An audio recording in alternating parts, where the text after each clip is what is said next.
నిన్న మనం unsupervised learning చూసాం. లేబుల్స్ లేకుండా ప్యాటర్న్స్‌ని వెతకడం.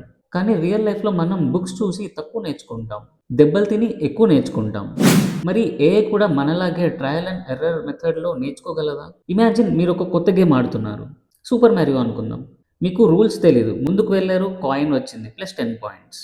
జంప్ చేశారు, గోయలో పడ్డారు -10 పాయింట్స్. ఇక్కడ టీచర్ లేరు, గైడ్ లేరు. మీరు చేసిన యాక్షన్ బట్టి రిజల్ట్ వస్తుంది. ఫస్ట్ 10 టైమ్స్ ఔట్ అవుతారు. కానీ 11థ్ టైమ్ కరెక్ట్‌గా ఆడతారు. ఎందుకు? మీ బ్రెయిన్ పాయింట్స్ వచ్చిన పనిని రిపీట్ చేస్తుంది. గేమ్ ఓవర్ అయిన పనిని స్టాప్ చేస్తుంది. దీన్నే ట్రయల్ అండ్ ఎర్రర్ మెథడ్ అంటాం. దీన్నే ఏఐ డొమైన్‌లో రీఇన్ఫోర్స్‌మెంట్ లెర్నింగ్ అంటారు. రోబోట్‌కి మనం ఏం చెప్పం. జస్ట్ ఒక గోల్ ఇస్తాం వాక్ చేయమని. అది కింద పడితే -1 పాయింట్. దాన్నే పనిష్మెంట్ అంటాం. కరెక్ట్‌గా నడిస్తే +1 పాయింట్. దాన్నే రివార్డ్ అంటాం. ఇలా ఒక 1,00,000 టైమ్స్ కింద పడి చివరికి పర్ఫెక్ట్‌గా నడవడం నేర్చుకుంటుంది. సో, ఇవే 3 types of learnings. Supervised learning అంటే టీచర్ ఉంటారు. Unsupervised learning self study. Reinforcement learning trial and error method.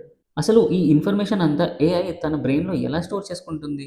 అసలు ఏఐ బ్రెయిన్ కనిపించడానికి ఎలా ఉంటుంది? అదే న్యూరల్ నెట్వర్క్స్. రేపు తెలుసుకుందాం.